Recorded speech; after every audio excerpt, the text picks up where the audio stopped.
EVM हटेगा तो ये लोग दिखाई नहीं देंगे, चूहे की तरह फिल्में फट जाएंगे। ये हिंदुस्तान, ये भारत तुम्हारे बाप का देश नहीं है कि तुम ईवीएम के माध्यम से यहाँ पर इस देश को गुमराह कर रहे हो। तुमने खजाना खाली कर दिया बेईमान लोगों कि आप दमकल के साथ मिटा दो जमाने से कुनबा परस्ती, मिटा दो लुटेरों की शोषण की हस्ती, मिटा दो ये जातीयता वाली बस्ती, मिटा दो गरीबों की फाका परस्ती। यदि बीजेपी आती है तो यहाँ पर पूरी धरती लाल मिलेगी। ईवीएम से किसी भी हालत में हम नहीं होने देंगे, चाहे हमें कितनी भी बड़ी कुर्बानी देनी पड़े। हो रही है ईवीएम के माध्यम से, ईवीएम हटेगा तो ये लोग दिखाई नहीं देंगे, चूहे की तरह फिल्में फट जाएंगे। आज आरएसएस का मनोबल इतना बढ़ गया है कि वो लोगों के गली गली मोहल्ले मोहल्ले में लोगों की कथा करा रहे हैं, लोगों को परेशान कर रहे हैं। आज मॉब लिंचिंग हो रही है, आप अत्याचार हो रहा है, जातिवाद बढ़ रहा है, बड़ी व्यवस्था बढ़ रही है, गरीबी बढ़ रही है, भुखमरी बढ़ रही है, शोषण बढ़ रहा है। यहाँ पर तमाम छात्र अपनी हत्याएं कर रहे हैं। तो मैं आप लोगों से ये कहना चाहूंगा कि आप दमकल के साथ मिटा दो जमाने से कुनबा परस्ती, मिटा दो लुटेरों की शोषण की हस्ती, मिटा दो ये जातीयता वाली बस्ती, मिटा दो गरीबों की फाका परस्ती। मैं कहना चाहूंगा जो लोग ईवीएम का विरोध करते हैं, कल मैंने सुना सोशल मीडिया पर देखा कि प्राचा जी को और हमारे वकील साहब को उन्होंने अरेस्ट कर लिया। हम लोगों ने कहा कल का कार्यक्रम कैसे होगा, लेकिन मैं प्राचा जी को और अपने वकील साहब को इस बात की बधाई देता हूं कि आप लोग मजबूत रहें। यदि इस देश को बचाना है, आपको एक झंडे के नीचे आना पड़ेगा, एक पार्टी के नीचे आना पड़ेगा। जो लोग खेमों में बटे हुए हैं, तमाम पार्टियां कुकर मुत्तों की तरह बन गई हैं। आप तो क्या, कोई भी आप लोग इस लड़ाई को जीत नहीं सकते। आपको एक झंडे के नीचे आना पड़ेगा, एक जगह आना पड़ेगा। जब तक आप एक जगह नहीं आएंगे, यहाँ पर मुसलमानों पर, दलितों पर, किसानों पर, एससी लोगों पर, एसटी लोगों पर, ईसाइयों पर यहाँ पर जुल्म होगा। आज आप जान रहे हैं तो धीरेन्द्र ब्रह्मचारी जैसा लड़का यहाँ पर हिंदू राष्ट्र बनाने की बात करता है, जबकि संविधान में कहीं भी हिंदू राष्ट्र बनाने की बात नहीं है। मैंने धीरेन्द्र शास्त्री जी कहा था, ये हिंदुस्तान, ये भारत तुम्हारे बाप का देश नहीं है, ये देश मुसलमानों का है, ये देश ईसाइयों का है, ये देश सिखों का है, ये देश पारसियों का है, ये देश पिछड़ों का है, ये देश एससी का है, आदिवासियों का है। 85% लोग चुप बैठे हैं।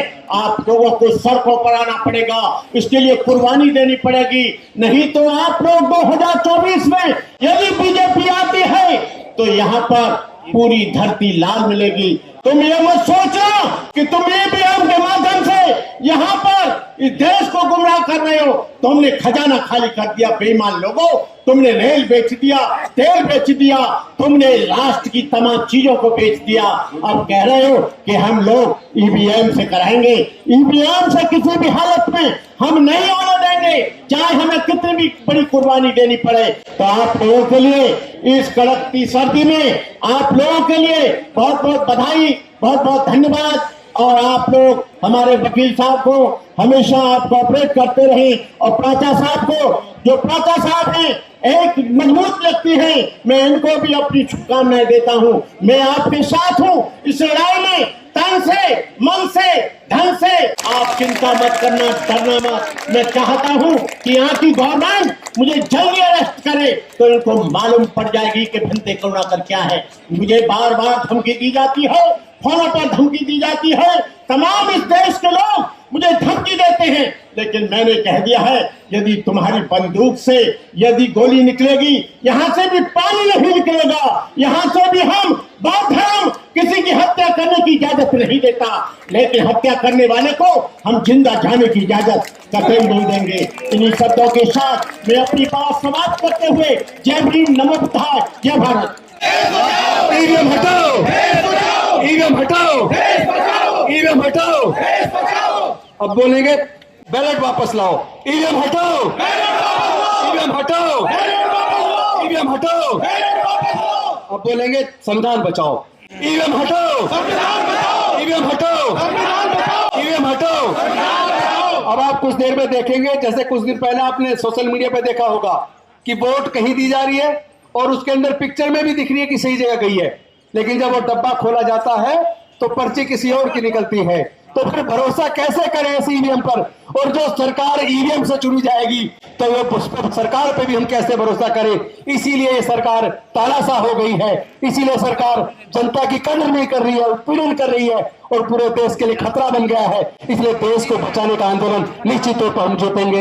इन्हीं शब्दों के साथ मैं अपनी वाणी को विराम देता हूं। बहुत जल्द आपके सामने ये मशीन का पूरा दिखाया जाएगा। और आपको याद होगा लगभग 3 साल पहले, जिसमें एक हाईकोर्ट के रिटायर्ड जज भी थे, हमारे बंगले पर, सरकारी बंगले पर मशीन से दिखाया गया था किस तरह मशीन से चीटिंग हो सकती है।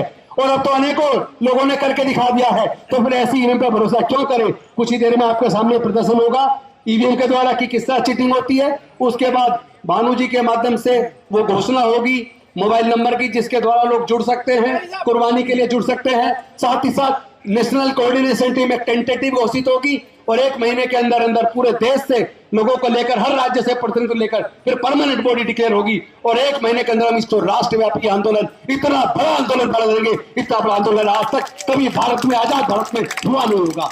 ये निश्चित तौर पर हमारी जीत होगी और आप सबकी जीत होगी, देश की जनता की जीत होगी, लोकतंत्र की जीत होगी, संविधान की जीत होगी। बहुत बहुत धन्यवाद। नमो बुद्धाय। जय भीम, जय भारत। सबसे पहले मैं सिर्फ 2 इश्यूज में बात करेंगे। पहले इश्यूज में अभी जब हम डिस्कस हो रहा है ईवीएम के बारे में, ये ईवीएम मैनिपुलेटेड हो सकता है एंड दिस ईवीएम ये पूरा एडवांस कंट्रीज में, अब यूरोप पे और बाकी मोर एडवांस कंट्रीज में अभी ईवीएम का चालू नहीं हुआ है, क्योंकि ये कोई भी पावर इसको मैनिपुलेट करके बैलेट को चेंज कर सकता है। इसीलिए आपको ये बैलेट का पुराना वाला बैलेट सिस्टम है वो लेकर आना है।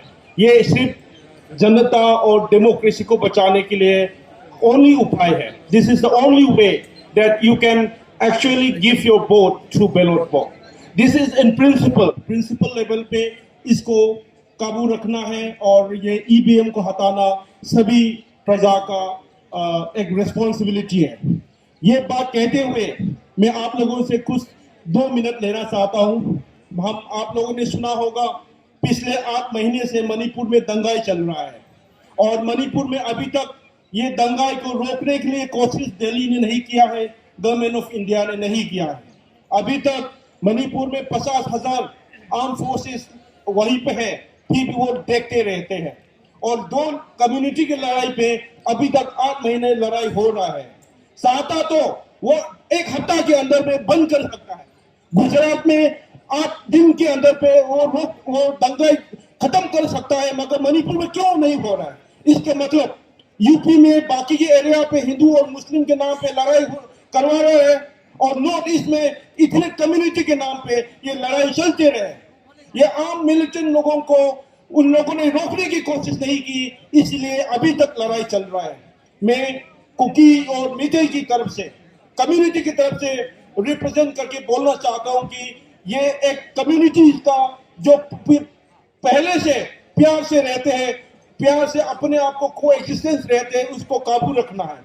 India is a multi diversity country, multi religious country है।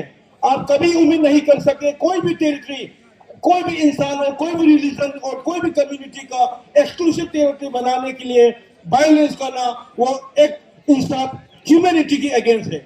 So our demand, our appeal to all of you is that we all have to live together as a one people, as a one community. Any community or any politics which is against the coexistence or which is against the living together, वो हम उसके खिलाफ पे रहना है। इसको piece को लाने के लिए आप लोगों का सहयोग चाहिए। आप लोगों की इसमें बात की है क्योंकि ये मणिपुर भारत के अंदर में है। पिछले 8 महीने में लड़ाई चल रहा है, आप लोगों ने भी बात नहीं की, इसका मतलब आपने उस मणिपुर को छोड़ कर रखा है। तो ये आपका जगह है, सरकार ने भी छोड़ा है। अभी तक प्राइम मिनिस्टर ने मणिपुर के बारे में बात नहीं की और 8 महीने तक उसने मणिपुर में जाने का कोई कोशिश नहीं की। तो ये दूसरे स्टेट में होता तो ऐसा नहीं कर सकते।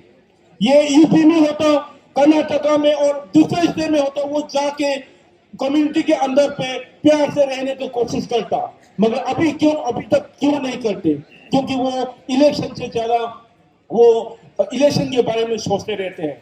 ये बात कहते हुए मैं आज सब लोगों से अपील करना चाहता हूँ, मणिपुर को सब प्यार से पहले की तरह रहते हैं, उन लोगों को प्यार को काबू, एक पीसफुल कोएग्जिस्टेंस को काबू करने के लिए जो आतंकवादी है, जो मिलिटेंट ग्रुप्स है, अपने टेरिटरी बनाने के लिए पीसफुल एग्जिस्टेंस के ऊपर में खिलाफ होता है, उन लोगों को रोकना है। उसका काम सरकार का काम है। सिक्योरिटी का मतलब क्या होता है? अभी तो क्या हो रहा है? All establishments have completely collapsed. Community are defending themselves with taking up arms. ये इंडिया के स्तर पे हो रहा है। आपने युगांडा का और बोस्निया का कहानी सुना चाहोगे, मगर मणिपुर में ये चल रहा है। मेरा सिर्फ अपील ये है कि हम मणिपुर में पीस आना है, और लास्ट बार ये ईवीएम को हटाना है, ईवीएम को हटाना है। और हमारा बैलेट बॉक्स का अभी ये चर्चा है, अभी हमारा संगठन ने किया है, उसको और मजबूत करना है। इसको मजबूत करने के लिए हमारा तरफ से वो जो भी सपोर्ट देना है, हम सपोर्ट देने के लिए तैयार हैं। इनकलाब, इनकलाब जिंदाबाद। ईवीएम हटाओ, ईवीएम हटाओ, बैलेट बॉक्स हटाओ, बैलेट बॉक्स। धन्यवाद, सबको धन्यवाद। नेशनल दस्तक की आपसे गुजारिश है कि अगर इसको बचाना चाहते हैं तो नेशनल दस्तक को सब्सक्राइब करने के लिए रेड कलर के सब्सक्राइब बटन को दबाएं, फिर बेल आइकन की घंटी दबाएं। नेशनल दस्तक को बचाने के लिए बहुत जरूरी है कि हर खबर को शेयर करें, लाइक करें, कमेंट जरूर करें।